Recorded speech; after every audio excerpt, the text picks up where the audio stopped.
But yeah, like I think talking about that, you can imagine the mentality of leaving Ireland in the maybe what 1900s there or 100 year ago, coming from a little small rural place and then landing in somewhere like New York. Like Fucking that I. film, Gangs of New York, is terrifying. What the Irish and all the other people coming over must have went through. Right, right. Yeah, yeah. I like being in New York City, you can kind of feel somewhat of what they would feel a little bit because their footprint is still here. I think one of the most fascinating things about New York City, Boston, like I said, Chicago, it you can still kind of see what they saw. Some of the Catholic churches, some of the neighborhoods had so many pubs, and it kind of gives you a feel a little bit, but you have no idea when you read some of those books and stuff and you hear how bad the conditions were and the living and it's just fucking, what did they think, bro? They probably thought they fucked up. You know what I'm saying? Like they probably thought they fucked up. Yeah, I yeah. would. I'd be like, yo, I don't Uh, even know. But you know what though? Like if they left anywhere between 1870, 1910, it was fucked up as well in Ireland. So yeah. yeah. Yeah, I Yeah. can't imagine. But like, and this is the thing. I think this is why Americans just tend to be wilder people, is because the people that risked it to get on that boat, like they were called coffin ships. Your Right. chances of dying were probably fairly high, and then to Yeah. have that like risk taking behavior to land in this foreign world, probably most of them are poor as hell. They don't have a penny to their name. That 100%. takes serious guts and risk taking. So, I think a lot of the like the Irish Americans over in the US are descended from people that were already prone to taking big risks. And I know, Matty, with your surname Donahue, isn't it? I have it right. I'm pronouncing it, or Yeah. is it Donahoe? Yeah. Yeah, Donahue. But I actually looked it up before coming into our podcast, and it means man with the brown hair. So yeah, you're kind of living that right now. But it also means chieftain, which is like Irish chief. So yeah, it's an interesting one. We got both of that in the bloodline. Yeah, and was it your mom and dad Irish? Yeah, if, I didn't know. Like when we was growing up, my mom had always said that she was German, but then we did the whole little blood thing, and me and my brother are both like 60% Irish. So I think it came from both sides. Yeah, yeah. And what about yourself, Mac? Yeah, yeah, yeah. It's on both sides. My father's side is Ford's from Cork, and then my mother's side Yeah. is Barrett, Boyle, McGuinness from Limerick. So yeah, both sides. Strong Irish names. Yeah, for Yeah. sure. And that, yeah. I And a feel good like there's kind active. of like a disconnect in some of the like the Irish, especially today. I feel like the Irish that come over from Ireland, such a misconception about some of the Irish Americans here. I like, the hostility that they have where they're like, yo, you're not fucking Irish. It's like I don't think they understand exactly how America works as far as our culture as Americans, but I think that they got the wrong impression from some of those just fucking idiots just out here just being like, oh, I'm fucking Irish, drinking. They're all fucking drunk and they're just like showing all the bad and they know no culture from Ireland and they're just like, yeah, I'm fucking Irish. I get annoyed of those people as well. Like, so I completely understand.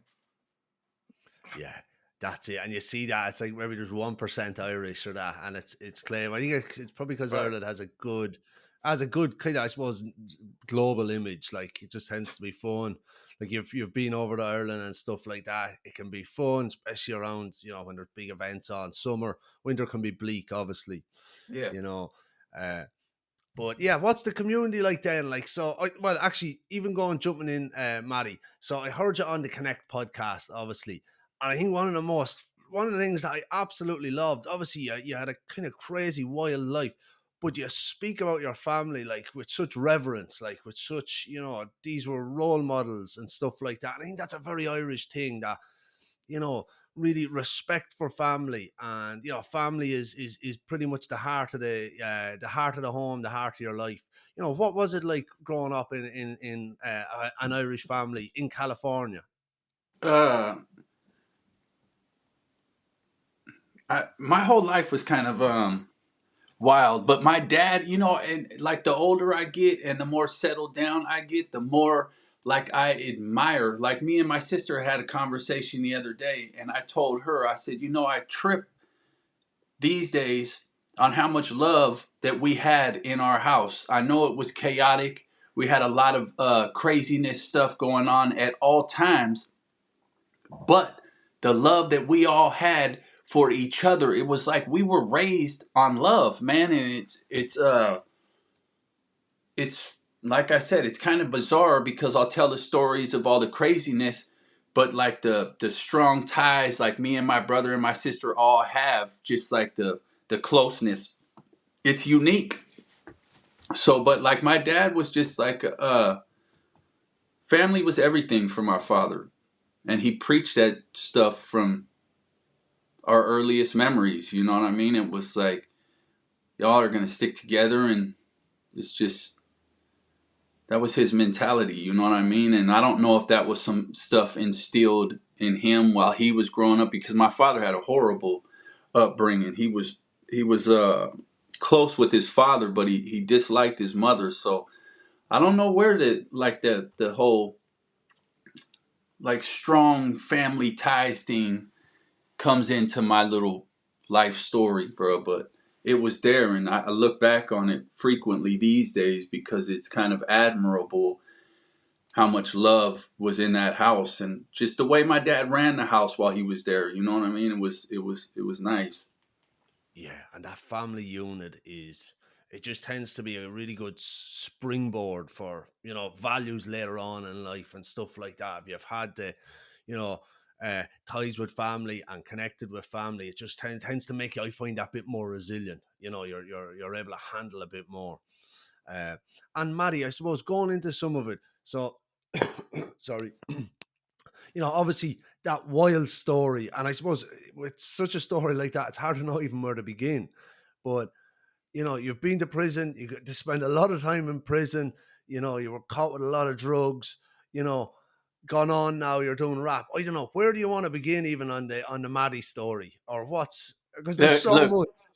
Mace and I talk about that all the time, bro, because the story like shoots in 150 different directions, and every one is so unique that it's like you could get lost in each story. So it's I like think I think I think like this to help maybe the viewers understand. I think since the um since the immigration, I feel like some of our ancestors had kind of a rough start, and some of them got on their feet and some of them never did. And I feel like the family unit kind of got broken, but we tried to hold on to certain things, staying Catholic, trying to stay as hold on to anything, because America will wash a lot of the good away. It'll break you.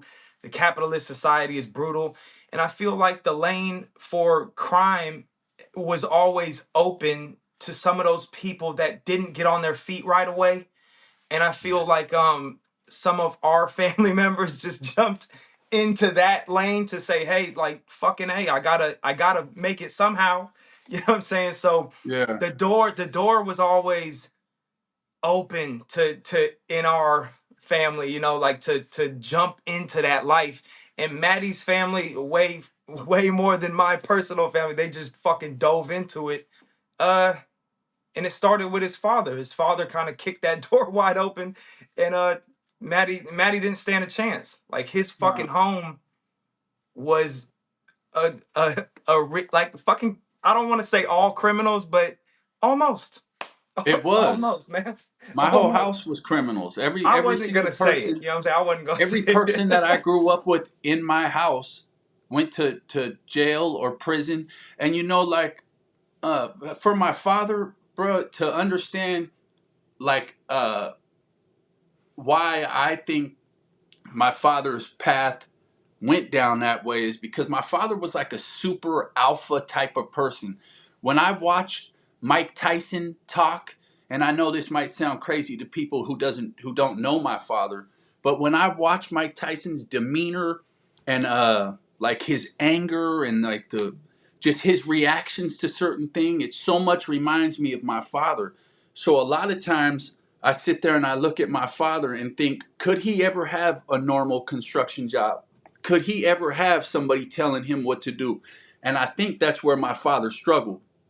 You know what I Yeah. mean? Because my father was so much of a leader that being somebody's apprentice or something, just it didn't fit. My father had to be the alpha in all situations. So I feel like that gangster lifestyle was what fit him. You know what I mean? He was a macho person, man. He liked to. My father was a great person, humorous and all that. And I know I cut back and forth like that, but my father was a mean individual, man, and Yeah. you felt that.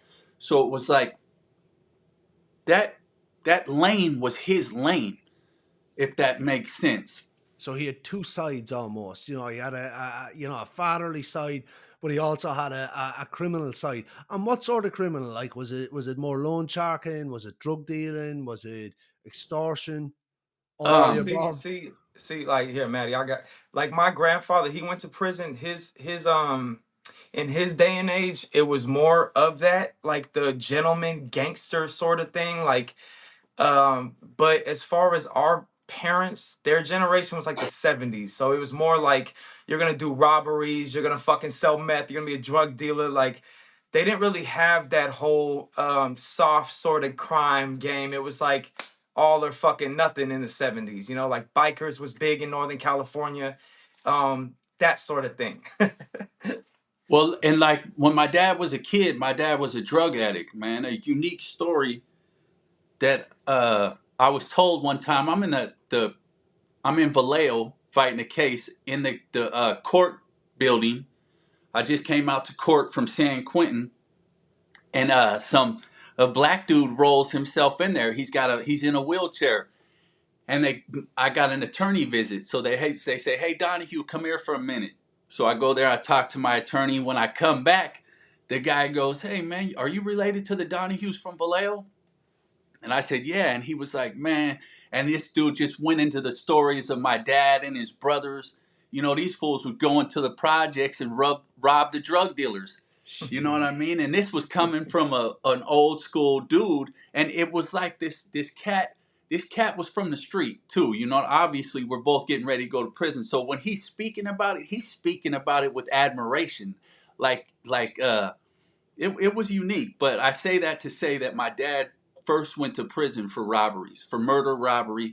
He got a life sentence when he was 20 years old. Whoa. Um, 20 years old and facing life.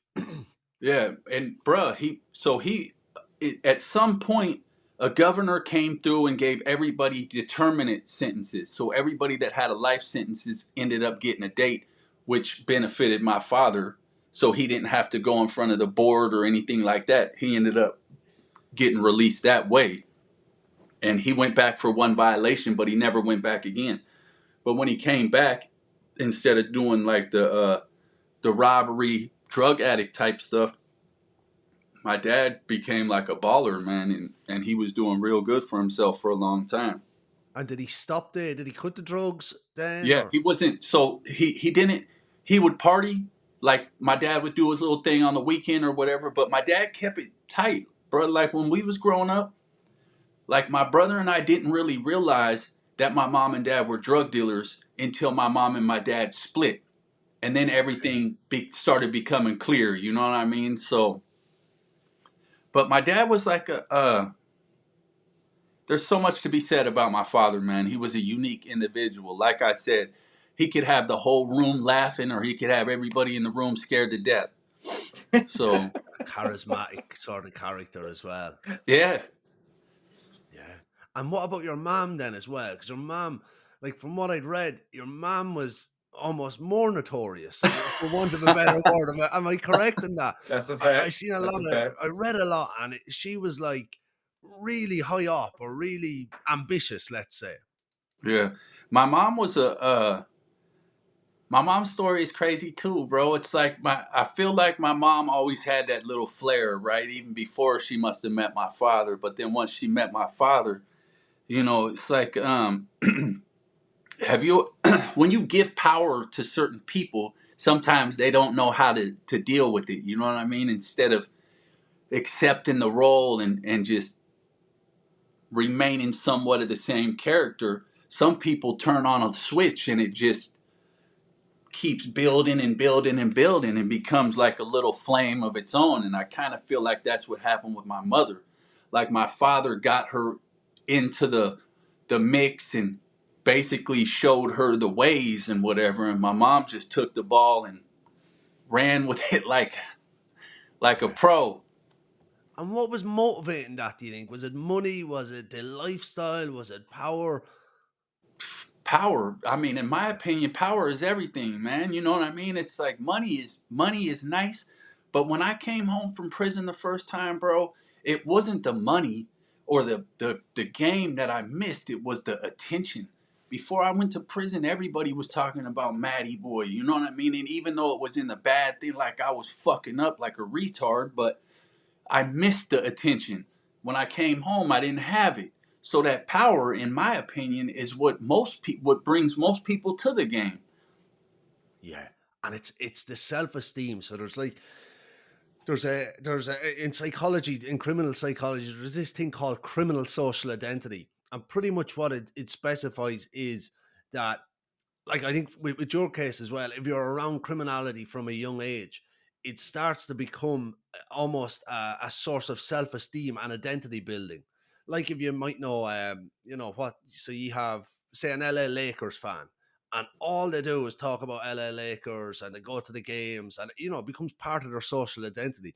But this also can happen with kind of criminals, and it becomes this huge surge of self-esteem and that kind of power and validation.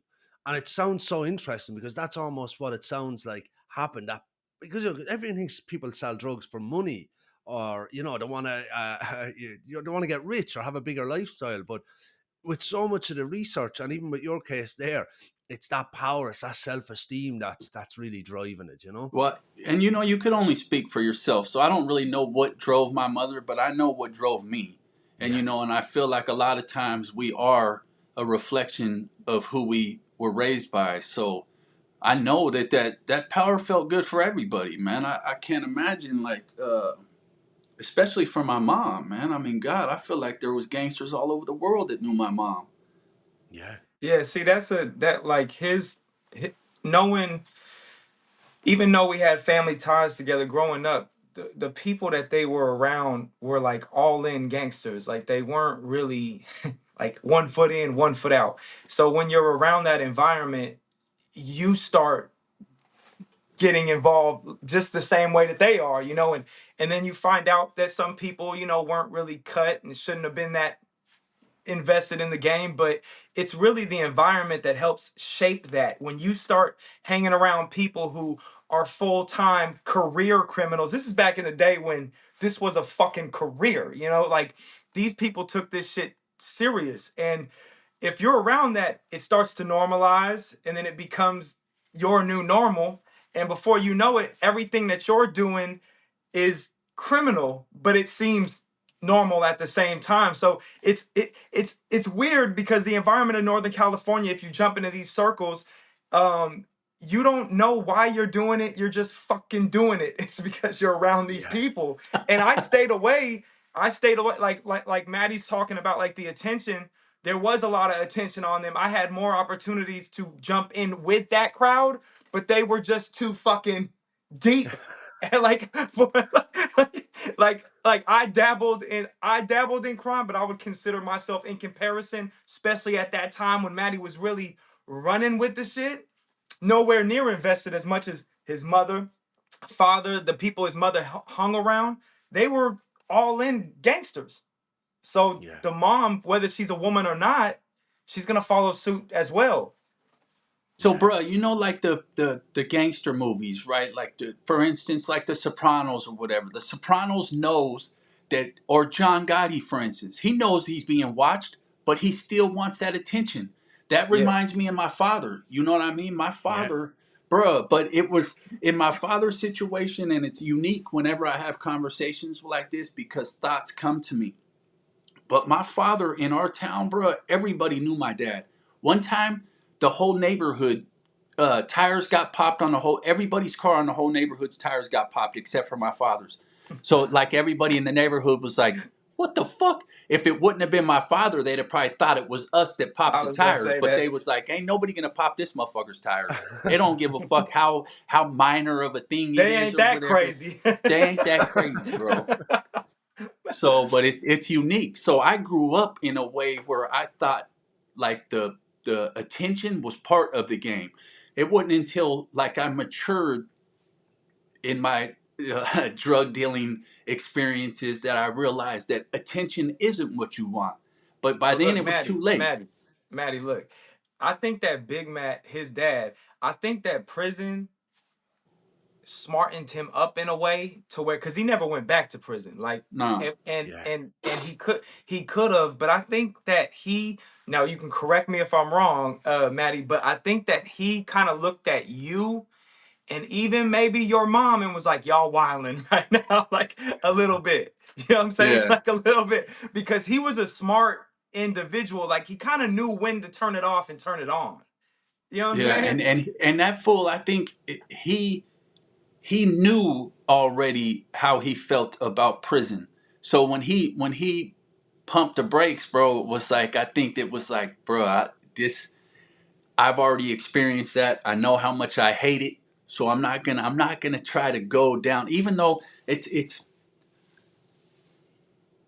like a two-part story though, bro. I feel like because there was stories of my father shoot motherfuckers in the middle of Pomona Street, homeboy, in front of the bar, in front of God and everybody Yeah. in Crockett, and Yeah. multiple times. This isn't like my father shot somebody one time and it was good. Nah, this motherfucker had Crockett, California, in the '80s and '90s like it was fucking the Cowboys and Indians days, bro. But I man, it was like, so wide open too, though, bro. Like, yeah, yeah, like he was right across the, for people that don't know, in the Bay Area, Northern California, there's like bigger cities that have like a bigger crime rate, if you will. And those cities are like Vallejo, Richmond, San Francisco, Oakland.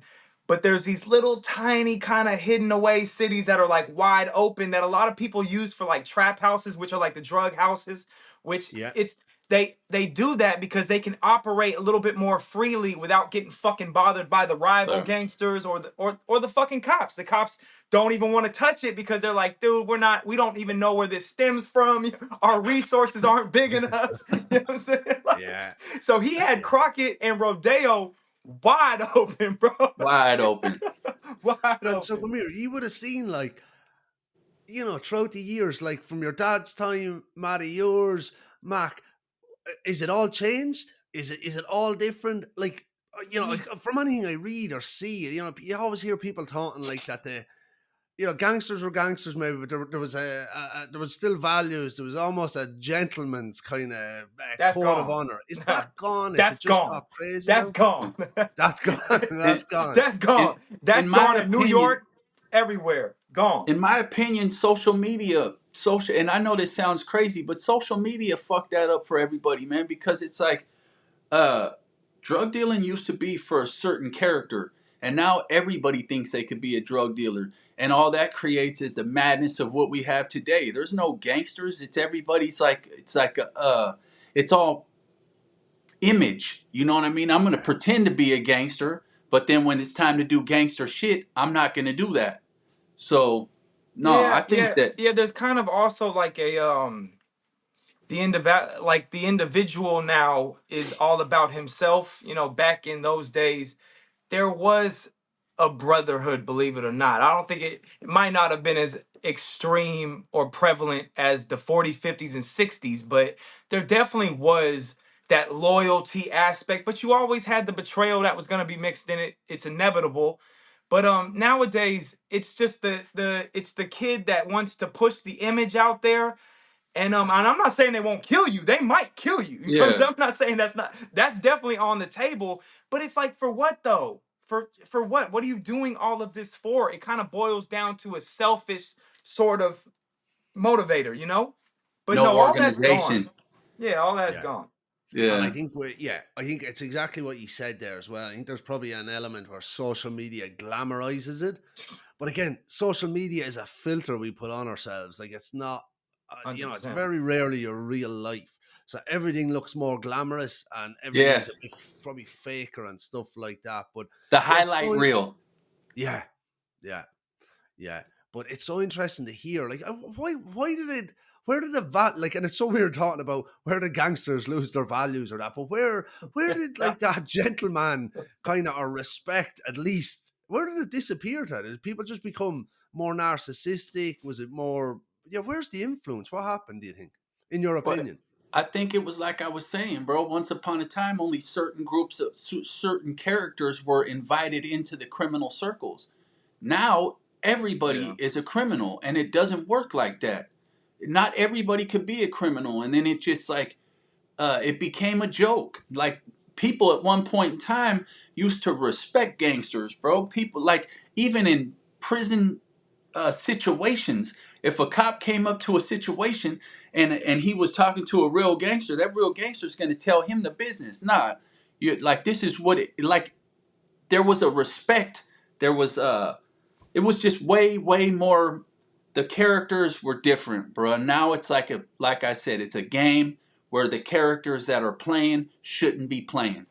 Yeah, Yeah, yeah, and possibly I think like attention or what they would call like clout kind of took over money even. Like people would rather probably have that spotlight than the financial aspect. But like back in the day, the reason why that they would have you like you need to kill somebody or you need to do this or you need to prove yourself, a lot of that's gone.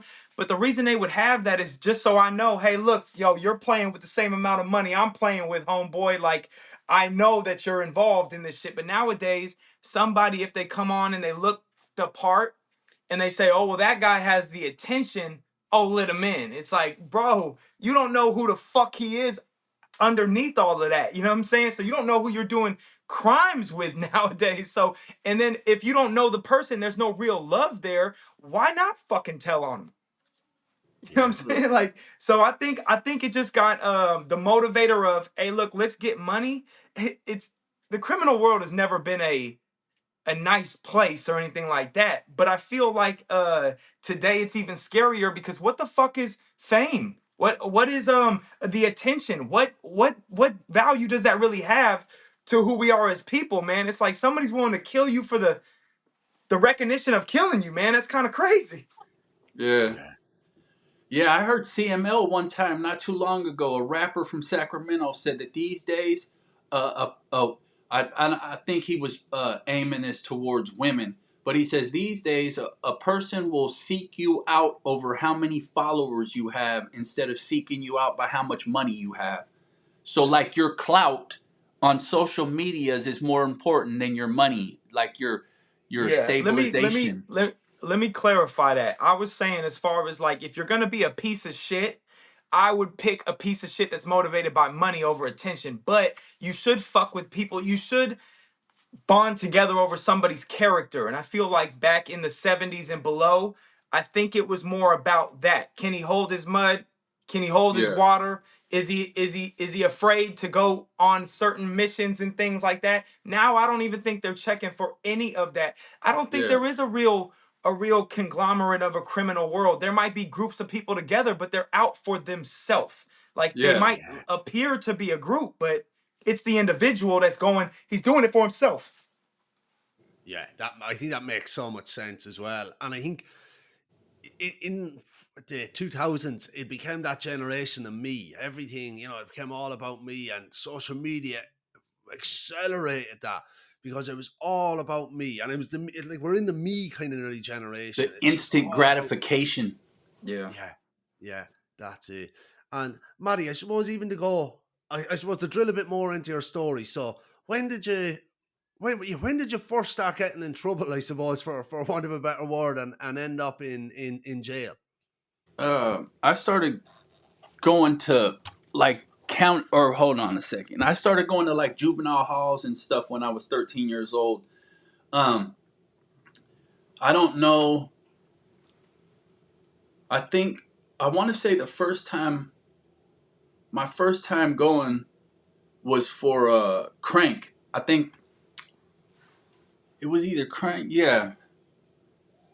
So when I was 13, I was with one of my older homeboys, and we was at a gas station, and I was pumping the gas. The cop recognized my partner as already being a convict in and out of prison, so he came to harass him. My homeboy didn't know that I had dope on me, so he was like, "No, I wasn't driving."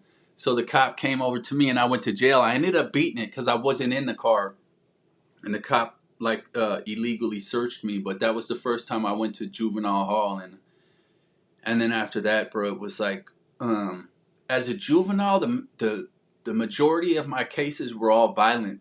So, but I didn't do like a long extended prison sentence until I was 20 years old, and I went to.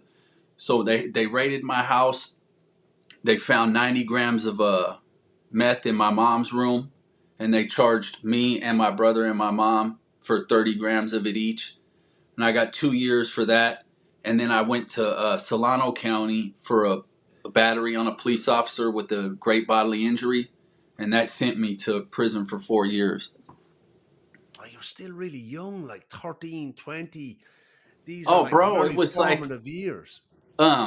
yeah, but I forget who recently I was talking to somebody, and they was like, "Bro, so you just like knew you was going to prison?" And I was like, "Yeah, I knew I was going to prison." It was like, um, that was my ultimate goal. I mean, I wanted to be the type of people that my father was, and the type of people that my father was hanging around with. So, criminal and doing criminal things is all that I was set on Yeah. doing. And were you shitting it going into prison? Like, you're 30, or even into juvenile hall. You're 13 years old. Like, that's still a very formative. Like, you're like, shit, I'm Dude, going to get locked up here. juvenile hall was different. You know what I mean? I don't know if I expected to go in and be the only white kid in the module. You know what I mean? It was like fucking. That was a little bit of a shocker, and then I didn't know anybody in there. So juvenile hall was a little different for me. Like it wasn't as comfortable for me like it was when I got to prison. Yeah. So what? Prison was more comfortable then. The drill into that. I couldn't wait to get to prison, bro. I'm not saying Oh, it, like when I was in the county It's jail. crazy. When I was in the county jail, I was like, hurry up. I just want to hurry up and get to where I'm going. So it wasn't like, bro, on my way there, I was anxious. My mom's husband is there. All my homeboys are there. I got off the bus, bro, and it was like, fucking Matty Boy, don't worry. So-and-so's going to be down here in a minute. These fools was bringing me tobacco. So, bro, it was welcome home. It was like, I And hold felt on, like, hold on. The people that he's talking about too, they already were established people. It wasn't like they were just like nobody. So it was kind of like the red carpet got rolled out for him. Like he's gonna be exactly. okay. That's exactly how it was.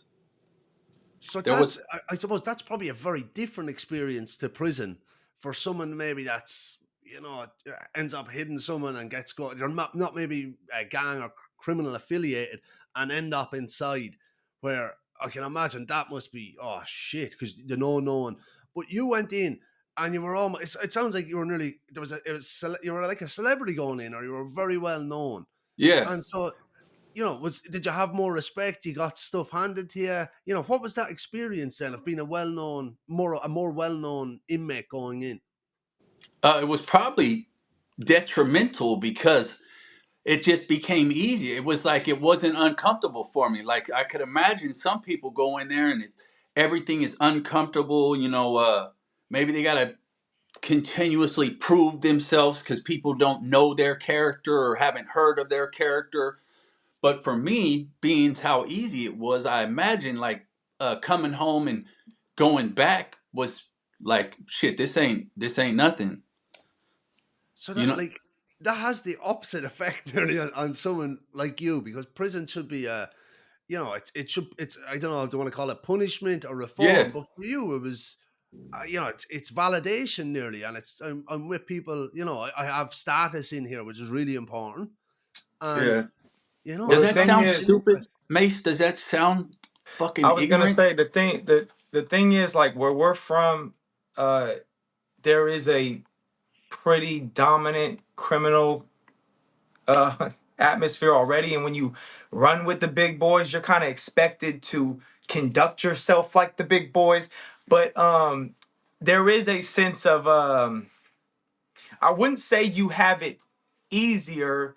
It's just you're one of those top tier people. Like people want to make a name for themselves. You want to be known as a guy that can take care of himself. Like you do have that motivator. Like I am gonna prove myself one day. That opportunity is gonna come, and I'm gonna do what the fuck I'm supposed to do. And you get trained.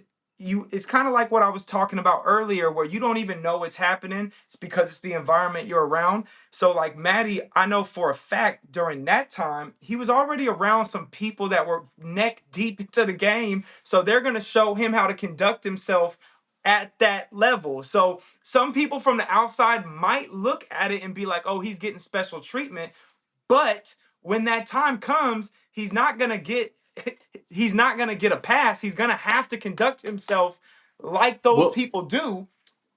Go yeah, ahead. because there's a thing where like the the real gangsters want the up and coming gangsters to look good too. You know what I mean? Right. Because Yeah. those are going to be the poster child, the poster children for their people in the future. So like look at this, this is our guy right here. This is our youngster right here. He's a savage, you know what I mean? So obviously you're going to have to do savage shit, but it's just you're treated with a different respect when you get there. But you still have to be that guy. You know what I mean? Have to Yeah. be a man and be as savage as the people around you. Yeah, if And Matty, anything so if falls you're on coming you, in with a you name, go oh, ahead. sorry, go ahead. No, I was gonna say, if anything, as far as like in prison, especially if a problem hits the white boy car, the real white boys are gonna have to, even if they kind of push a move out on a younger person, they're still the ones that take the burden or the heavy part of the weight. So it's not like they just relaxing and lounging all fucking day. They still they still gotta take care of business. And Yeah. it's their reputation that got them in that place in the first place. And their And it's on the line reputation. every time something happens. Yeah. Yeah. And if you're going in with that reputation, have you a bigger bullseye down on your back that someone, I'm going to make a name for myself. I'm going to, mess up Matty. Does that happen as well? Not normally because the politics are so thick on the West Coast, bro. Like I could see like if in another location somebody being like, yeah, I'm gonna take this fool out because getting him would be a trophy, which I'm sure in certain situations there is that, but the majority of the time, like you're with your guys, so I hope they're trying to hype you up instead of stab you in the back to get a trophy. You know what I mean? Yeah. But And when you I'm say sure, like the politics, is that like the way it's, it's being run, or the kind of yeah, yeah, politics in the on the West Coast prison system is or California prison system. I don't know how it is in other locations, but politics in our system is everything, bro. Like everything is ran by a politician. So okay. Sounds murky. yeah, it is murky. It is. We Yeah, could. yeah. And you did time in, was it in Utah as well? I got arrested in Utah. I was driving through Utah, so I only did the county jail things in Utah, which Okay. Utah doesn't seem like a crazy location, and Utah's got some savages. But Yeah. so I went from Utah. They sent me back west towards home, which was to Arizona, because they felt that was closer to my house, and that's where I stayed for like 7 years, and then I went to the Midwest to finish my sentence. Okay. Yeah. I think you see this the American like penitentiary system. It's so different because in Ireland you'll just have you'll have prison. You'll have a remand prison, obviously, but you'll have prison. But you'll have county or you'll have state prisons and then federal. Is it? Yeah, well, that's like a racket out here, bro. So the more they could build, the more money they make, and they just love putting people in prison out here. So, or jails, period. So, they're everywhere. We got private prisons now, private county jails. It's just like then you Right. got then you got the places where you go before you go to prison. It's like they just love building them. It's a racket again, you It know. I is. think it is, bro. I think it's definitely a racket, man. These people are killing the game with the money they're making on these prisons. Yeah, and for minor offences and stuff like that. Uh, and so, Matty, when you were in, you created. It was a gang in there. Nah, the gang was created on the streets. Okay. So it was a street Fame, gang that. yeah, fame was never meant to be a prison thing. Wow. And so So fame is the family. Uh, let me see if I can get it. affiliated, I'm nearly at it. So family involved, affiliated, affiliated. That's it. Irish mafia. yeah, Yeah. And yeah. how many numbers did you have, like, Matty? Was it just people you knew and then it kind of branched out? Yeah, it was our um it was just like our family, man. My brother, it was me and my brother, and then like real close friends, and it was never meant to do what it did, but shit happens, and I think like while we was talking about what happens or what happened with the gangster, I feel like that what happened with fame is a lot like what happened with real gangsters, because everybody just thought that they could claim fame. People that we didn't even know, maybe somebody's friend was a friend of somebody else, and that person was saying that they was fame, so that it made this dude think that he could be fame, and then so forth and so on, and it kind of just morphed into something crazy. But originally there was just a few of us. Mm.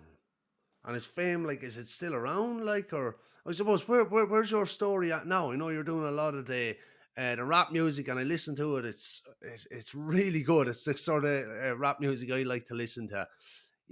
So is fame still kind of a part of it, or no? Is that have you moved on to a new chapter? I mean, for me, uh like, I don't even know how to explain that question, but like, I everything I do on loyalty. So you know what I mean? My whole life Yeah. is loyalty. And it's like I give my loyalty easily, bruh, because I feel like I just want it's hard for me to always accept that people are evil people, man. But I just want to say that like, I don't know. I'm a loyal person, man, and some things for me will never change. You know what I mean? I'm a father now. I do fatherly things. I work my job, um, and I make my music. But like, hypothetically speaking, It's not around it, like it was. Like it's not like Yeah. that. oh Like yeah, nah, nah, it's not like that. no, I don't think there's anything around like there was at one point in time. But I just was trying to say that, like, I'm loyal to my people, man, to whoever Yeah. my people are. Yeah. So that part of me will never change. You said, where am I at now? I'm a father, man, and I work and I do normal things, a lot different than I once did, but I'm still the same person I am, that I was growing up, just mature or whatever. Yeah, you Yeah. can't And help that loyalty you is have king, these man. like friendships that you get. Those things don't stop, but I feel like certain honestly, in my opinion, I feel like journalists, prosecutors, they kind of keep the gang story going even when it's done, even when hey, listen, I'm doing the father thing, I'm doing the rap thing. It's like they almost don't want to let it go in a way. Like I think that sort of thing is kind of where the whole fame thing might be at right now. Is just it's he's rapping, and I feel like they kind of perpetuate the story more than he does in a way. Yeah. Where did the rap come out of? Were you always into it? Was it something you kind of picked up in prison? I've always loved music. Like, when I was doing my state prison thing, my brother started working, and he started writing anytime he had free time at work. So like, while I was gone, he was like, "Bro, when you come home, we should start trying to make this rap stuff." But like, I didn't do much school, bro. I dropped out of school when I was like after my 8th grade year. So writing and stuff like that wasn't a strong point of mine. But like the more prison time that I did, the more reading I did, the more educated I became. And at the very end of my federal sentence, I started like writing every day, bro. It was like my way of passing my time, and like I was going through a lot of things mentally at the last bit of my time too, because I didn't know whether or not that more charges were gonna be filed on me, if like my state in California was waiting for me to finish my federal thing, and then they was gonna come pick me up and start me on some more time. So it was like the closer I got home, the more stressed out I got. However, it just made me start loving writing, man, and I just wrote and wrote and wrote and wrote and wrote. And then I came home and started living a normal life, and I was like, man, this just I'll tell it's you not. this. I'll tell you this, not to interrupt you. He told me he started rapping. I didn't believe that. I didn't believe him for 1 second when he was like, "Hey man, I'm rapping now and I want to get out and I want to rap with you." I thought that was code for something else. I was like, this dude is talking about something else. Like I honest to God did not believe that he was talking about rap music. And I was like, motherfucker, I'm not gonna touch you until I see a few music videos, till I see a couple, you take it serious. And this son of a bitch came out and really did it. Like he just started taking it serious. And even when he was doing it, I was like, this just doesn't, it caught, what I'm trying to say is, even it caught his own cousin by surprise. What I'm trying to say is I didn't even see Yeah, that coming. I yeah, but didn't. that's It's just I loved writing, man, and it's just like to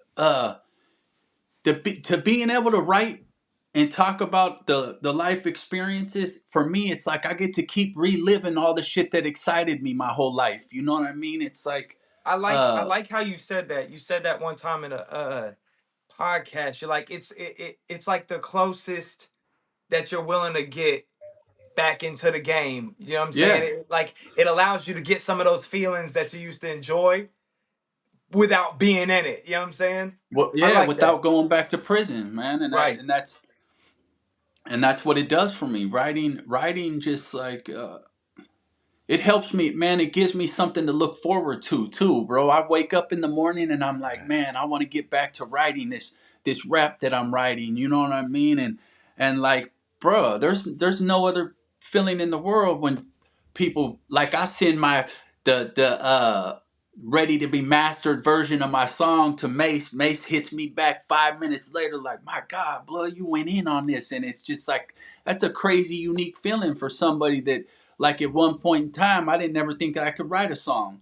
So that's what I try to like get across to a lot of people. Like my passion comes from not even thinking that I could do something and then being able to do it. And it just like creates a fucking fire in me, man. It's yeah. a it's a it's a it's something that I could focus my energy on, bro, and not get in trouble. And you're Yeah. Oh progressing man, quick I too. 100% agree. Like I dropped out of school at 15. I had dyslexic, could barely like very low Me too. comprehension of reading and writing.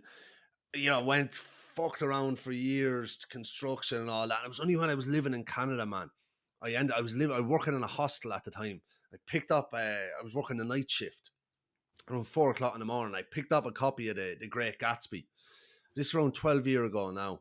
And I was like, like I had such a hang up around reading because I used to read in front of class and I was stuttering like that. I was Yeah. shite at reading. But I so books and stuff like that were a sense of shame and humiliation. But I started reading it and then just got hooked on reading. And then same thing, man. When I started to get older, I wanted to write then, and I kind of went down more of writing books, but did poetry and stuff like that. When I was in Canada, I tried to write a few rhymes, but that will never be seen the light of day. Hey, come on, Gary. Let's get you on a track. Let's get you on a Hell song, man. yeah, that shit's in our blood, We're bro. bringing you out of retirement, brother. But that's it. It's brilliant when you find something like that, creative passion. Yeah. It really fuels. I get that same feeling, Matty, when I wake up in the morning. If I'm writing a book or that, and I want to just dive back into the chapters and stuff. So that passion is it's fuel, man. Yeah, reading does that to you too, man. I feel like reading is excellent for your brain, man. It just it gets your brain going in the right direction, and you start craving that knowledge, or that ability to build upon your craft, bro. It's just like when you get in that kind of zone, bro, it's like you're doing the right things in life, man, and it's just keep going. And that I feel like that's where I'm at with it, man. I'm hungry. Definitely. That's a good way to be. And Mac, have you any creative passions? Where's your passions lie? Same thing. I do the music thing as well. It's kind of my thing. I Yeah. just started doing a podcast 2 weeks ago. So me and you are in the same boat, bro. Is this because Yeah. this is your first few podcasts, right? Yeah, that's it. I've probably done around 8 so far.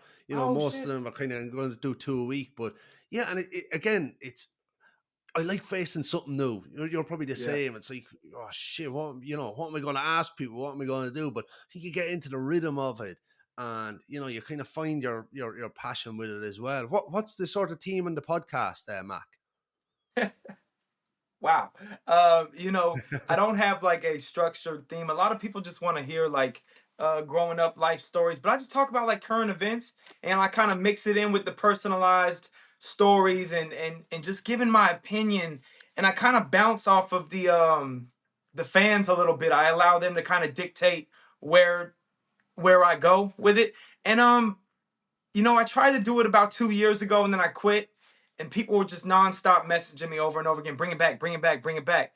So I was like, all right, I'll bring it back. If I bring it back and I feel like people are enjoying it, keep going with it and just kind of seeing where it takes me. I don't really have like because you're kind of into the whole true crime thing, right? Like the serial killer. Yeah, true crime kind of, that sort of, I suppose, extreme end of people. That's just what fascinates me. People that take risks, kind of, people that are, just really ambitious or had, a real hard struggles and found a way to succeed. Them stories are just, I love them. I'm fascinated by them people and then by them stories. So that's kind of where the root of the podcast. The Instagram page, yeah, it's more like psychopaths, kind of serial killers. Like I was always interested in that, but when I was writing the last book, because it's about a psychopathic serial killer, I went deep into the rabbit hole, and I I was just bet. like, look, I can't find any of this stuff as easily on Instagram. I said there's probably a niche there, so that's why I kind of Can started the I page. can I ask you something? Yeah, With all the research that you've done and being because me and Maddie are fascinated with the serial killers and like we always put on those type of documentaries and everything like we kind of obsess over it a little bit too.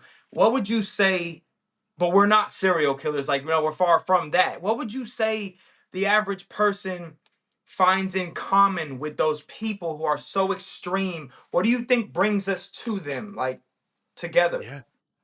I I think one of the main reasons is, and again, it goes into an evolutionary psychology perspective. So, our brains are pretty much hardwired to be able to perceive threat really good. You can imagine thousands of years ago, it was the people that survived were the ones that were able to see that's a bad person, or that person's dangerous, or I have to watch what I say around maybe this person, or there's a big animal over there and I need to be watchful. So we're incredibly our brains are incredibly hardwired to find interest in threat, and serial killers and stuff like that tend to be really like danger. So our mind, whether we want to or not, we're just drawn to that because it's the way we're hardwired. Some people kind of are more than others. Some people are disgusted by it. uh but I think, yeah, from the people that survived anyway throughout human history were the ones that were really good at picking up threat in the environment, and that's what these people are, these serial killers and psychopaths. Is it almost like a survival thing? Like, hey, watch out for this motherfucker over there. He's crazy. Yeah, but then as well, so I had a psychology professor on Wednesday night, so the episode will be out soon, and I put the question to him as well, because around like females, there's a certain type of female that is like, you always hear the cliche, girls that are into the bad boy maybe, or like there was studies done out in the Middle East, right, where they looked at women were able to spot a psychopathic male more common than chance, and they selected mates that were more psychopathic, And so the psychology professor that I on, Yeah. he said a lot of it's to do with like protection. You know that like if you're out in a war zone, you know, you want the biggest psychopath. You want to be married to him That's because a he's going bad, to yeah. protect you and protect your kids. You don't want Right. some, you know, better guy that's going to run when someone's kicking in your door. So that's a Right. lot of why women are more drawn to it as well, and you know, Fascinating. it's that kind of protection element. Protectors, huh? That Yeah, makes sense. That's yeah, unique, man.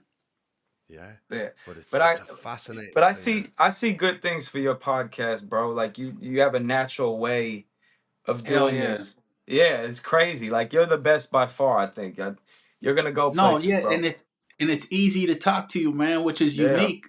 When you was talking to Mace a second ago about like kind of getting into the rhythm or the comfort of doing the podcast, bro. Like these podcasts always mess me up. I get to sweating and fidgeting, and it's like an anxious feeling that I'm not like I could go perform on a stage and be cool, but when they get me in front of a podcast, I start panicking.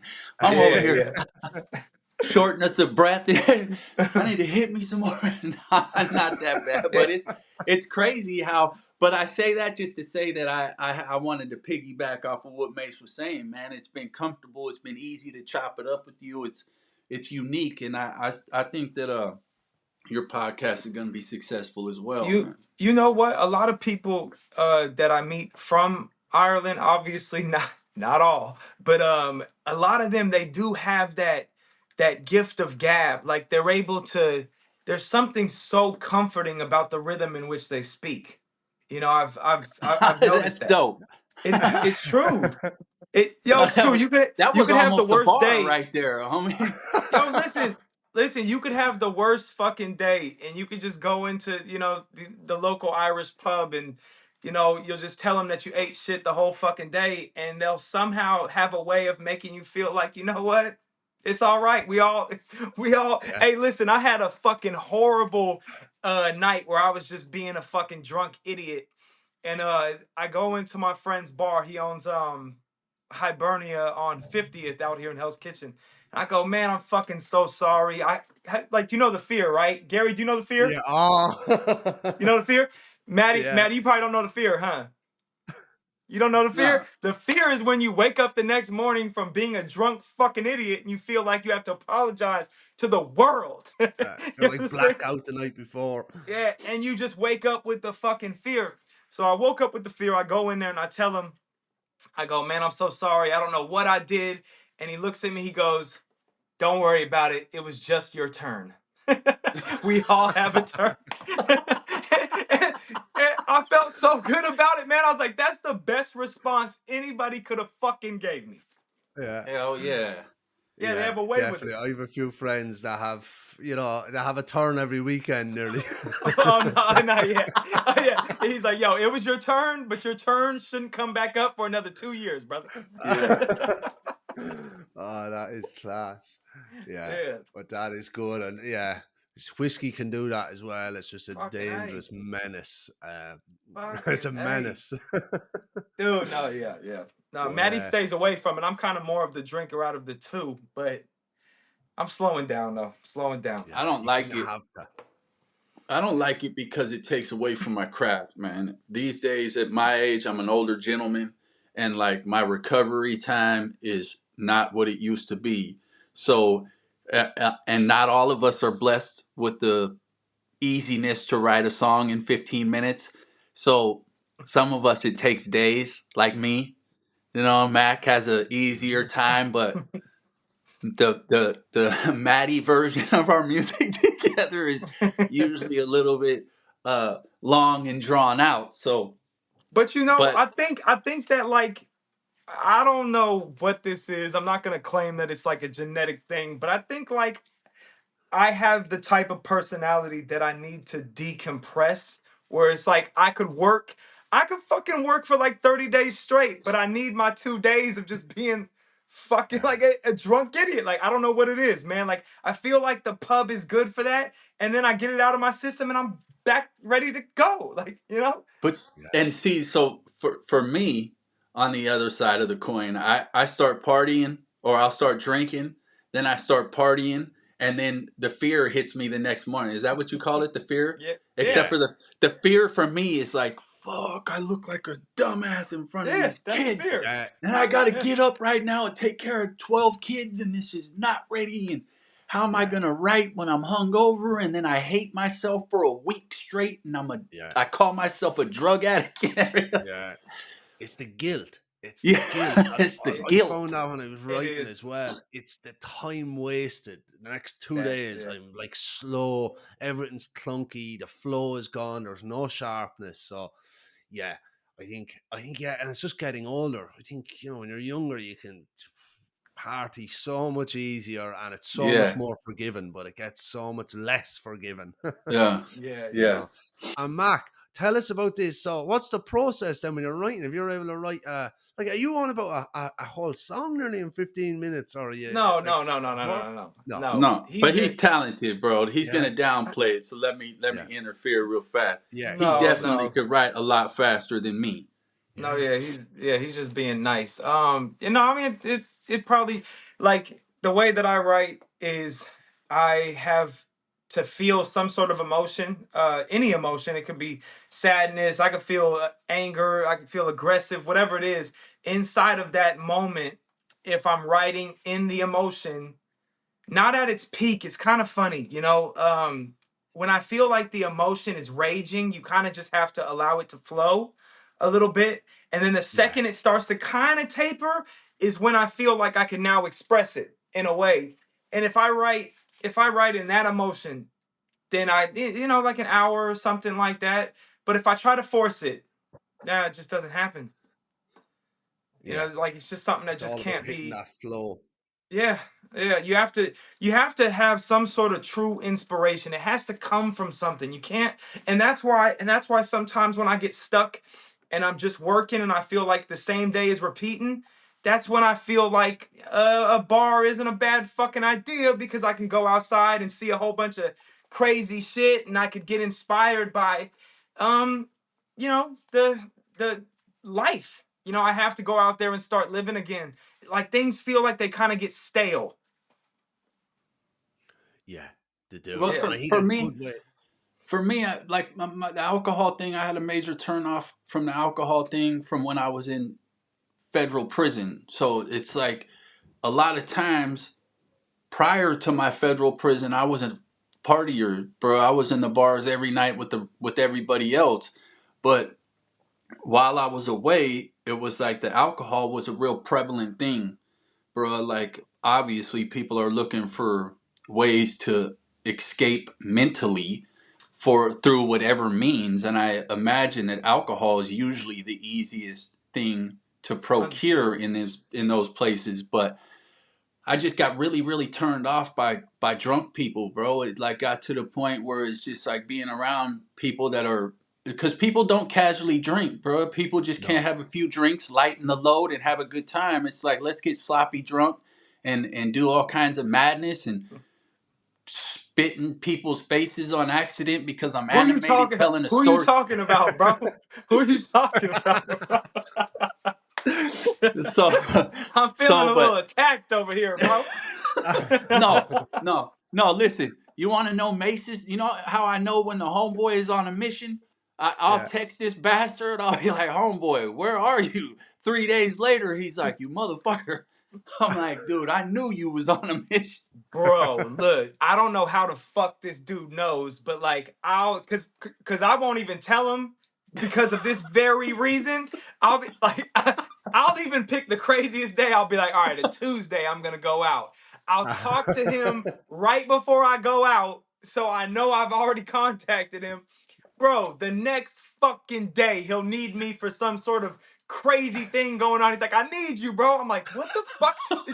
It's like as if like he gets a notification on his phone, like Mace is going out. Like Mace is the Mace is on one. hungover. Hit him up. fucking A. And then like he'll act like the world is fucking crashing down. And then I'll be like, yo, what's up? He's like, I need help sending an email. I'm like, you motherfucker can fucking send a fucking. I'm like, I'm dying over here, bro. I got the fear. I just apologized to 5 different bartenders, bro. You're Shit. after doing your turn. Doing my turn for the second time this week. Come on. Yeah. Oh No, yeah. no, no. But you know what? I'll piggyback on this. I feel like where we're from, I probably wouldn't drink. I probably wouldn't go out and drink either, because I think that would kind of lead me to fall back into shit back home. Like being out here in Yeah. New York City, not too many people really know the background or anything like that. I can kind of go out and just have the good time. It's sticky back where we're from. You'll get dragged back in before you know it. So I would probably, if I was still living back home, I don't think I would be at the bars either. Yeah, Um, the way you describe the vibe of the bars out there, bro, it's not like that at home. I don't feel No, like a lot of no, not times at all. people go out to just have fun. It's like let's go out and have fun and then get in drama and every other stupid Yeah, no, thing. there's still that element of, I guess you can call it the streets or whatever, but there's still that, like, it's funny, like when I was in high school, I thought, you know what, this will probably fade out in my 30s when 30-year-olds were like the older people. Man, that shit's still going on. You'll still see somebody from high school still holding on to some shit. You know what I'm saying? Like nah, man, it's just sticky back home, and kind of like what he said earlier, a lot of people want to make a name for themselves even when the door has already been closed. Man, it's just yeah. yeah, no, I wouldn't. I would probably be on my best behavior if I was still in California too. But then also, Maddie has 5 kids. So that's not me exaggerating. He actually does have No. 5 kids. So it's different. Yeah. Yeah, five And I kids. You love must my be a busy children. man. I love my children, and that's like I think maybe subconsciously there's a part of me that doesn't want to have like the distractions that like my father and my mother had with drug dealing or drug abuse, whatever you want to Yeah. say, man.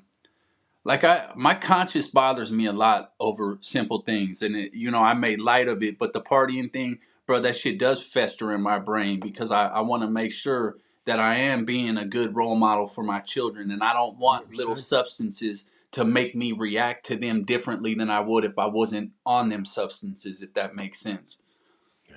And that's it. Like you're stealing tomorrow's happiness. So, and if that's going to be spent with your kids or even with your, partner or anything like that, you're just them few hours of fun are just stealing all that good time the next day. That's the way I try to view it now. Just to try and have more discipline, I suppose. Well, You how know. often do you drink? It depends. So I have a big stag coming up. I'm best man at a wedding now soon, and we're doing the stag out in Greece. So that's Ooh. going to be 3 days, and that's going to be. I'll need 3 weeks in bed after it. Yeah. Yeah. Oh no, for You sure. better get your writing out the way right now, bro. That's it. Got a bulk record podcast episodes because I think the week after I'll be mince meat. You know, Yo, this is so random. Has anybody ever told you this? Like, you sound like a young Ronnie Drew. Uh love Ronnie Drew. fucking love Ronnie Drew, right? Luke Kelly, all that. But no, like because you're from Dublin, right? No, actually, so I lived in Dublin for a few years, but I'm born in Midlands, so Leash. Oh, So, Leash. Oh, so yeah, because Leash, it, which it sounds like a Dublin accent, but it's like to me and my American ass, it sounds a little thicker, just a little bit yeah, thicker, like. yeah, But it sounds like Ronnie Drew. So a couple of times when you were like asking a question, if I were to close my eyes, it's like a younger, he has like a lot deeper, raspier voice. yeah, He's a yeah, fucking he's an amazing storyteller. He used to do well, how like sometimes when they did their concerts, they would kind of break away and like Barney or whatever yeah. would tell like a story. He actually did one of his uh last shows he ever did was there's an Irish art center here. Okay, One of the bar owners I'm really close with, he went to that show and he was like, man, I've never seen something so prophetic. Like it was just had the voice for it, yeah, and you would yeah, almost hear him talking. You'd be like, yeah, that guy has no fucking chance in music. But it's something yeah. about it. You know what I'm saying? Maddie, do you remember when you Raspiness. had a rough day and I sent you the fucking what was it? Don't Give Up Till It's Over song? And it was like fucking like all Oh, I them, and love that.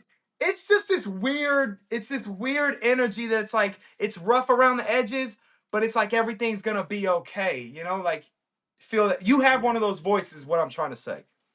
Yeah, well, in the Midlands where I'm from, we tend to not pronounce our THs, so it's like it sounds like a really thick Yeah, like voice. Thursday. Yeah, Thursday, I went Thursday. out Like drinking. there's no TH. Yeah, yeah. I used to always like me and my boy from Dublin. I used to always give him a hard time, like for that whatever. I'd be like, "What are you doing Thursday?" He wouldn't even know I'm making fun of him because he's so used to it. And then he'd be like, "You fucking." Or the Yeah. 33 and a third. Oh yeah, yep. 33 That and a one's a third. killer. That's my kryptonite. Yeah.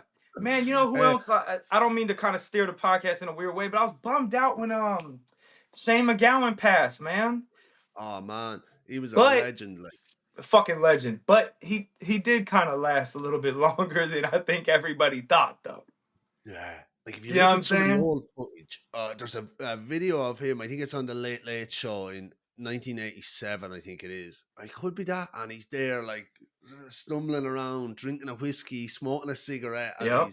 he's singing. Like Fuck, man. he lived yeah. God, the drink just destroyed him.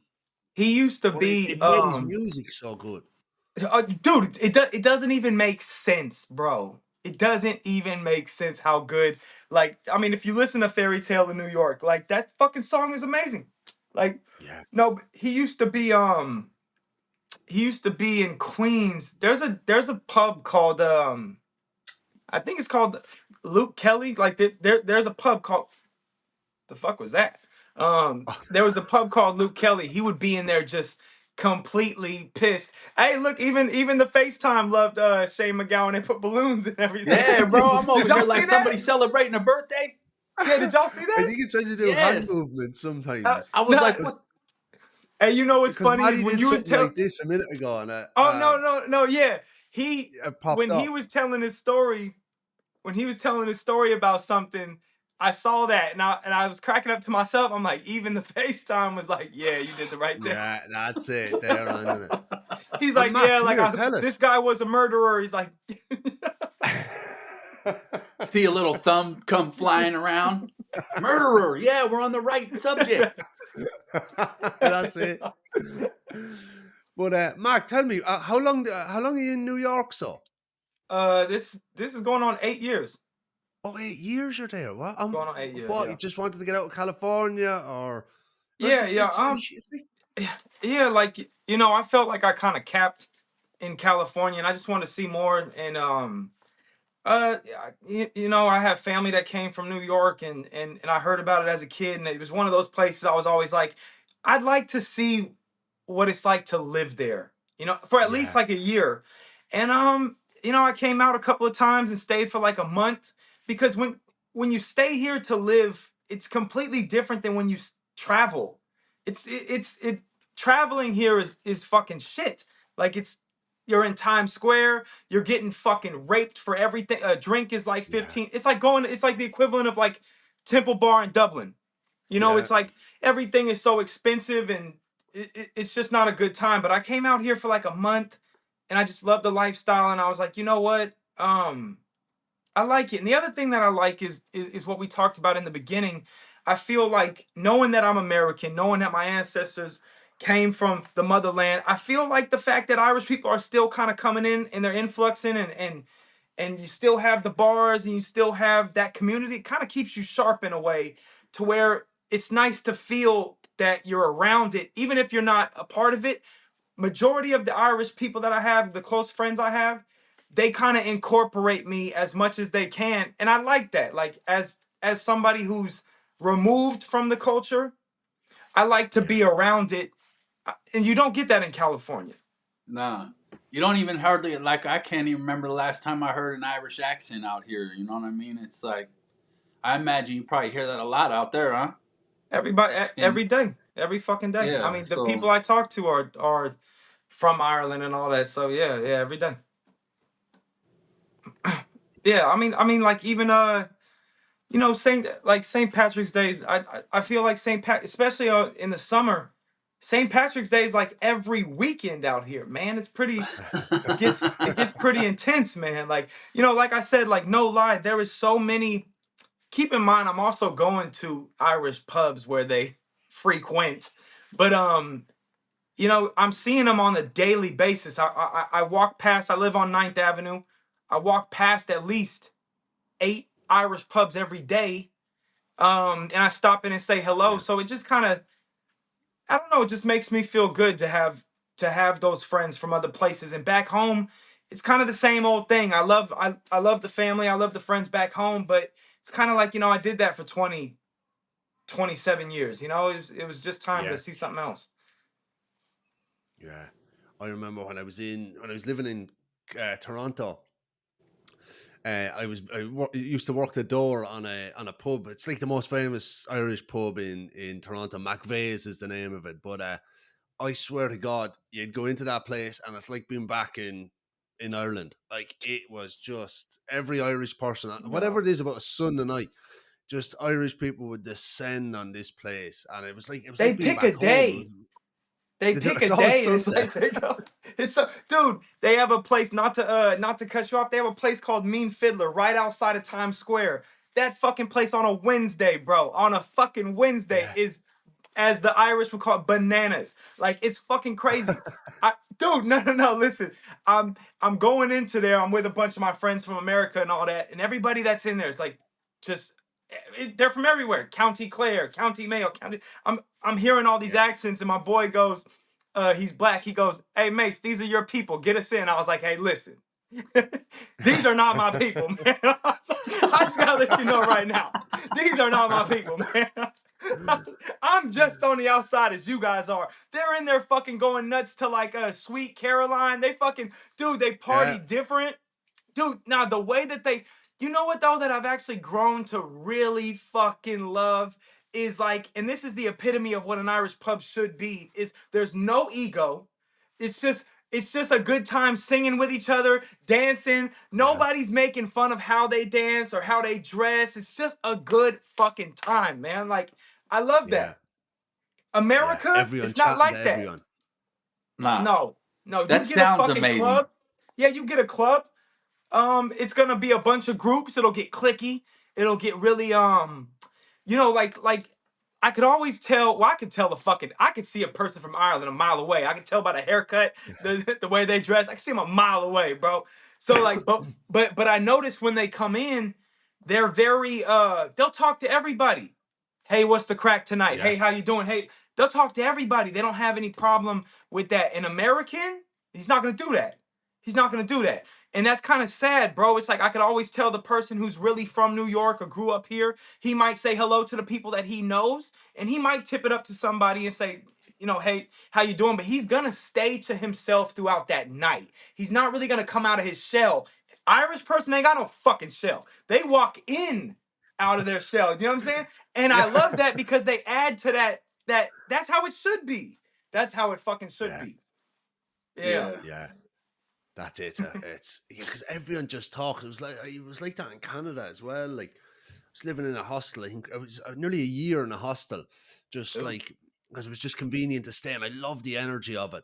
But that's Yep. it. I was in like an 8-bed dorm. You'd have different people in every week, and it's just I loved it. It was like chatting to people, hearing their stories. Like It was prison. always Exactly. An 8-man dorm, like a drunk the prison. food was probably better in prison than this place, but I don't know about that. We had some pretty good food in the feds. yeah. So, But that's but what he's saying. He said that he said y'all got better food. The food was shit in the hostel. yeah, it was shit in the Oh yeah, hospital. That yeah. shit. Oh yeah, Yeah. no, we had good food in the feds. I don't know about state prison. We was terrible. Yeah, like what sort of food? What would you be like? Really good quality? Is that like nice food? Oh, in the feds? Yeah, Yeah, in the feds, bro. Like I couldn't believe it when I first got there and I seen the first like fried chicken day and that piece of chicken came out like this with big old slabs of white chicken breasts. I was in Damn. awe, bro. And there was people in there saying, "I'm tired of chicken," and I was like, "What the fuck? How you get tired of food this good, bro? You're in prison." yeah, Shit, boy, let me get your chicken too, bro. No, it was good, man. It was not like what you'd expect. Like, cause in our state prison, you go to breakfast, you get hot cereal, uh, and like a hard cinnamon roll or some kind of breakfast cake, and then Yeah. and then you get a sack lunch on your way out the door. That's usually a nasty ass bologna that just isn't very good. So, but that it wasn't like that in the feds. The feds still took care of their guys. It's the good food. And what was your schedule like in there? Like, were you like training, you gymming, like, or yeah, what was your, how long were you in like cell for and stuff? Shit in the feds, bro. Like the doors crack first thing in the morning. So like I would get up at like I don't know 5:30 in the morning just because we was all programmed to get up, and then sometimes like depending on who I was working out with at the time, sometimes I'd go to the weight yard. I think I think it opened at 6. Yeah. Yeah, so we would go hit the weights at 6 o'clock in the morning, dash down to the chow hall, eat real fast, get dressed. It was like being out here, bro. So after the gym, we'd go back, freshen up real fast, go eat, and then work call was like at 8 o'clock till 3 o'clock. You come back and go back and work out again at night. And oh, bro, like we was all serious about the whole workout programs in there, bro. We worked out more often than not, but And you'd have the it. time, see, that's sometimes the biggest impediment. Like I'd say now with 5 kids, it's probably so much more difficult to get that time. Oh my god, bro! It's like, uh, my my peace of mind and like the majority of time that I'm able to write my music comes when I'm at work. Yeah. Yeah. I can't even be on the phone with this guy, man. Like every No, time I get on the phone, them fucking kids, something's going on. I hear a no, they kid hear cry. I'm like, Uncle, hey, I love you, brother. I'm gonna call you later, man. they hear Uncle Mace, and it's just like the cry alarm. Man, I'm surprised. Did Yo, you guys hear him a minute ago? listen. I call him all hours. I'm like, let me try the morning crying. I'm like, let me try the Man, night crying. I'm like, God damn. I'm I like, don't catch when no can I breaks, get bro. this dude? I don't know how you do uh, it. and Mace, or Mac, how, like, do you go back to California much, or Yeah. I'll be Not there in enough. not enough, Matty? Not a freaking uh enough. no. I'm gonna try to go like every other month. I'll try to get into the swing of it. But honestly, it kind of averages like twice a year, something like that. Okay, yeah, because it's a long flight. I'd say, what was it, 5 hours? Maybe. Yeah, About 5 hours. It's the same yeah, thing like with when I moved out here, I was like, oh yeah, I'll probably go to Ireland. I'll probably go see some people every so often, but I just don't end up. You just don't end up doing it. Like yeah. even though But because when I would go to Ireland from California, it's 11 hours. Fly over here, it's five or six, depending on which way. Yeah, yeah, but you just that's what I don't. was, I was going to say. You're nearly smack bang between California, New York, Dublin. You're nearly as close. Fucking I, dude, I was just thinking, like I told y'all, I was just thinking, like, you know what? Hey, I'm probably gonna go to Dublin or something. Probably go down to Cork for a minute, and then fucking St. Patrick's Day passed. I was like, I'm fucking cool with this. I was like, We'll have to get you to Leash, Mac. I'm I'm open to it. I Yeah. was gonna ask you, what would you say is your favorite part of Ireland? Like just to have a good time. Have a good time. Yeah, Dublin's probably, like, Galway can be very good as I well. heard everybody said every Irish person has always talked good about Galway.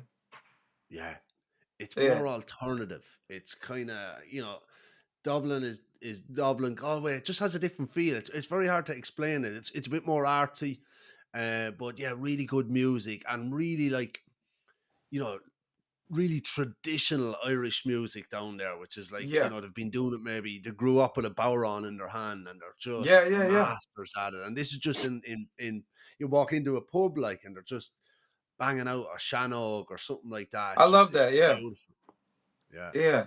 yeah, Like when I go, I'm a tourist, so I actually don't mind Temple Bar. I actually I really like Temple Bar, like or a little bit outside of Temple Bar. Do you know the Brazen Head? yeah, yeah, Yeah. I actually like that kind of like slowed down. It's not really too much in the mix like some of the other bars that are like smack dab in the middle. But when I went yeah, to Cork, Cork was okay. People gave me a fucking hard time for going to Limerick, but Limerick was one of the best places. I felt like Matty, Limerick reminds me of going to like one of the more divier bars where they just Yeah. need to know you're okay, bro. Like once Yeah. they see that you're an okay dude, you're good. But Yeah. it felt like they had their guard up. But I'm used to that where I come from. That's all we have is like, hey, dude, who the fuck is this guy? Hell yeah. Once you're cool, you're fucking golden. You're There's a little golden. prospect period. Yeah. But they were like, "Oh, don't go to Limerick, Stab City. It's the fucking worst." I had an amazing time, man. Yeah. They're probably like, who's this guy with all the tats? Fucking yeah. I felt that. I felt that. But like once listen, respect is a language everybody speaks. You could come from a different walk of life, but you could feel when somebody is being respectful. If you come in and you're just open to them and you're not trying to push your way or change anything or they're good people. Yeah, there's that quote. I don't know who said it or where it comes from, but I find it so true when you meet new people. But real recognize real, Yeah. and you'll know who looks familiar, and it's Right. so true. Yeah. We're hardwired for that as well, just to get a really quick read on someone, and you can tell if someone's just an idiot or they're a faker or they're Yeah, just going to talk like shit.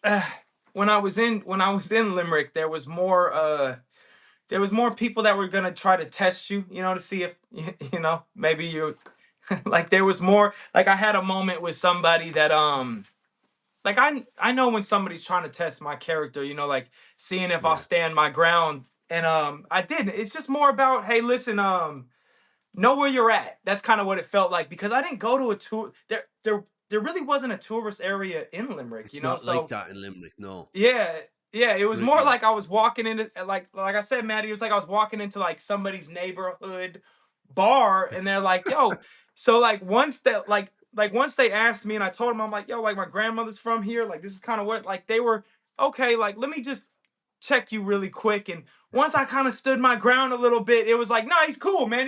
He's all good." And Yeah. I loved it, But and then I went to Mayo. Mayo was boring. I'm not gonna lie to you, man. Yeah, it's really beautiful, but It it's is. not going to be much nightlife. But I think No, That's that where I'm no, gonna more no. go. romantic way. You gotta Mayo, go, here I bro. come. Yeah, Oh, Sligo oh, Mayo for that's you, yours. Matty. Y'all could Yeah, have the party live, homie. I'll be over there chilling. Nah. Like, you know what I want to see? I want to see Belfast, man. Like, a lot of people give like Northern Ireland like a fucking hard time, but I, I'd love to see if Belfast, you man. go All the do history. the Black Cab tour, it's called, I and heard it about that. brings you, Yeah, brings you around all the murals yeah, and stuff. It brings you through kind of the history of the Troubles and stuff. It was incredible. Uh, yeah. last time I was up there, I did it, and it was just brilliant. You get to because the murals are fantastic to see, and if you get someone really good, taxi driver, that really knows his stuff, you get Yeah, all the history and what happened at this, and they'll bring you to the kind of around the cemeteries and stuff like that. You can see yeah, it's unbelievable. I would love Yeah, that shit. yeah. yeah, No, like they got all the Bobby Sands stuff over Yeah, there. All hell that stuff yeah. is yeah. yeah, Yeah, that dude was a yeah, gangster, man. I love that yeah, story, bro. yeah, They're like even the Belfast accent is actually kind of hard to understand, to be honest with you. Like that like the Northern Ireland kind of took yeah. me by surprise because I was thinking because they might be next to like England, maybe it would be because I spent like when I went to Cork, Kerry was right next to it. I spent some time Oh, in Kerry, and that's a Kerry tough is one. beautiful too. Yeah, Kerry was probably the one of the first times that I actually felt like holy shit, man, like Ireland is beautiful was probably in Kerry. yeah, Um just looking over, there was a bunch of little cliffs that kind of went into the water a little bit, like but they look like they went for like miles. Like they're not like it's not like the cliffs of Moher or whatever. Like yeah. it It's just yeah, man, but it was just so unbelievably like beautiful in its own way. Like the yeah, stones, the gray stone with the green grass with the gray clouds, like it has its own little beauty that just felt like I tell people this, I'm like, man, like Ireland like feels like a home you've never been or something like that. Like there's something familiar about it you know, and I just couldn't explain it. Some of that might have been like in my head or whatever, but Yeah. fucking beautiful Especially you place. have that heritage, you know, if you have that green blood going through you, you Yeah, know, yeah, probably it's like coming back home, probably a feeling like, you know, yeah. like when I was living in Canada, getting back home, like, and that's I got obsessed with Irish music, like Wolf Tones and all when I was away Fucking because love the Wolf Tones. you know Yeah, you're battling like that bit of homesickness and stuff. yeah. So you become so much more yeah, because when you live in Ireland, then you kind of get sick of it because of politics, and it's like you know they're charging you too much tax. Everything just becomes annoying sometimes. But when you leave Ireland, that's where your you know the true patriotism comes out nearly. You just No, you I know embellish it. what you mean. I have it the opposite too because I had the like when I first went there and I was young, I was like, yeah, like I've heard about this place. I want to see what it's all about. And then when I went there, I started to see like, okay, nah, I am American. That like there is a difference. I do miss home. I love this place for what it has and all that it's shown me and the education that I got there, but I did miss home. Like, and when I Yeah, got back to America, I'm like, this is where I'm comfortable. You know, yeah, like Ireland is Ireland is so great, but as much as I love it, it isn't my home. Do you know yeah, what I'm yeah, saying? Like yeah, if I stayed there for over a month, I would probably be like, "Hey, yo, like I love y'all, but I need to go. yeah. I And you need to probably go." get a bit bored if you're used to living in like in New York and stuff like that. Ireland will just seem Yeah. like you know you know you'll get bored probably far quicker. You know, Oh no, I see. because Like there's I have a less. couple of friends. Sorry. Go ahead. Oh no! It's just that there's less like happening than in like you know Ireland's population probably fit into New York maybe two times, maybe more. Yeah, I was gonna say I have a friend from Cavan, and he goes back, and he's like, "Hey man, I just gotta go back," you know. And he's like, "This is the last time." I think we had like 5 going away parties for this motherfucker. He always comes back. He like, I swear to God, bro. He's like, "All right, this is it, man. I gotta get my life together, and I'm going back." And then I'm like, this motherfucker, 4, 5, 6 months later, comes back, and he's like, "Yeah, man, I just kind of missed it, I guess." And like. I'm like, pick one, bro. Fucking A. Yeah, he just likes the going away party. But yeah, I know. I'm like, you're starting to abuse this shit, bro. This fool just likes the parties, huh? Yeah, that's it. It's his turn, Matty. No, Hell yes, yes. nah, but I don't know. Like, I could only imagine that Kevin, I guess, was a pretty slow pace. I mean, everything is Yeah, slow compared to NYC, but definitely, definitely. have you You been? know, Have you been but to New with York that, City? fellas, never been to New York. I've been to Vegas. I've been to Vegas a few times. I went to the Mr. Olympia out there in 2009, and I went out to McGregor fight in I think it was 2016. I think it was 2016. He fought Chad Mendes anyway. Hey, you got to get And us back on here to talk about McGregor, man. We got to talk about. You ain't lying. definitely, Yeah, definitely, definitely. But yeah, fellas, geez, I can't believe we're an hour and a half in. That just feels like it flew. yeah, yeah. So It I did. suppose tell people where they can find you. Mac, if that podcast is out, let us know. Send it on. I'll put it in the description here if people want to go listen to it as well. Or when it does Yeah, come yeah. out, you can send it on to me. But yeah, tell people where to find you, what's on the cards. Do you want to go first, man? Nah, go ahead, pimp. My Instagram is MacMase900 MACMASE 900. The podcast is the same thing as a YouTube channel, MacMase900. Yeah, follow me. And my shit is Matty Boy 1417 or Matty Boy 417 on everything, man. I'm Why do you easy. sound so YouTube. down about that, bro? Come on, give me a little energy, because man. because Damn. yours sounded so much more interesting, homie. This motherfucker like my shit is Mac Mace 900. Yeah, I My don't that's shit even is it. like. Hey, I don't even want hey, to follow you with that energy, bro. You and know. I'm over here like my shit's Matty Boy, you know, Yeah, ain't no 900 in my shit. nah, uh, nah. Hey, I don't know that. I did sound all down on yeah, you nah. did. Yeah, it's Matty Boy everything. That's what I like to say. You can find me under Matty Boy everything. Gary, we brilliant. Well, appreciate you having us on here. If we could ever help you out in any way, man, let us know. Don't Hell hesitate. yeah, for sure, man. Oh, man, look, thanks for giving up your time, an hour and a half there. I just love hearing your stories. You're just dead sound. I love it. Could have chatted longer. Hopefully you'll come on again. We'll run it back. Yeah, I had a brilliant time chatting to you. I think you're interesting stories. So thanks a million for coming on. And yeah, let's do it again. Yeah, for sure, man. I appreciate you. We appreciate you. The opportunity is felt by both of us, man. Thanks a million. And I will chat to you again.